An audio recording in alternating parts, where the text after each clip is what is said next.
মিয়ানমারের রাখাইন রাজ্যের সিতোয়ে কারাগার থেকে ১৭৩ জন বাংলাদেশি নাগরিক দেশে ফিরেছেন। বাংলাদেশি বন্দীদের বহনকারী মিয়ানমার ইতোমধ্যে কক্সবাজার শহরের নুনিয়াছড়া ঘাটে পৌঁছেছে। বন্দীদের বরণ করতে ঘাটে বিজিবি, কোস্টগার্ড, পররাষ্ট্র মন্ত্রণালয়, বিভিন্ন দপ্তরের উচ্চ পর্যায়ের প্রতিনিধি সহ উপস্থিত রয়েছেন বন্দীদের স্বজনরাও।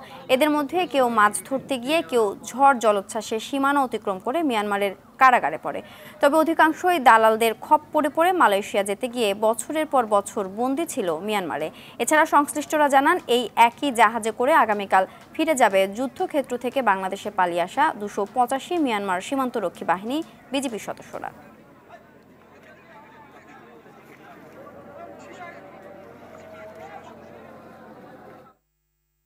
দর্শক, এ বিষয়ে বিস্তারিত জানাতে কক্সবাজার থেকে যুক্ত হচ্ছেন সহকর্মী সাইফুর রহিম শাহিন।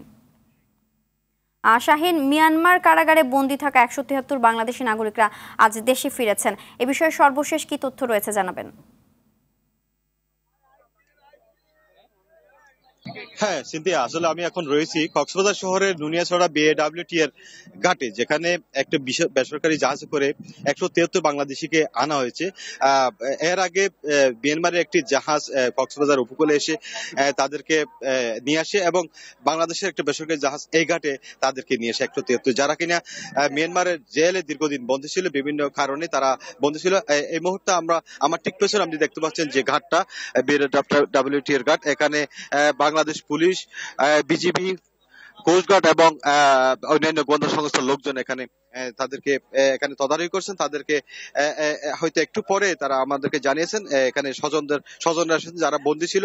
স্বজনদের কাছে তাদেরকে হস্তান্তর করা হবে। পুলিশ, কক্সবাজার জেলা পুলিশ এবং গোয়েন্দা সংস্থা এবং বিজিবি, কোস্টগার্ড বিষয়টি তদারকি করছে। এই মুহূর্তে এখনো পর্যন্ত ঘাট থেকে নামার প্রক্রিয়াটা এখনো চলমান রয়েছে এবং ঘাট থেকে নামার পর এখানে তাদের স্বজনরা ঘাটে এখানে রয়েছেন, তাদেরকে স্বজনদের কাছে হস্তান্তর করা হবে বলে আমরা এই মুহূর্তে জানতে পেরেছি।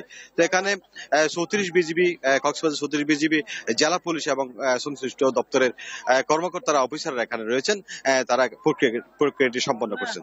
তো সিনথিয়া, এই হচ্ছে কক্সবাজারের BAWT এর ঘাট থেকে আমার সর্বশেষ তথ্য। ধন্যবাদ।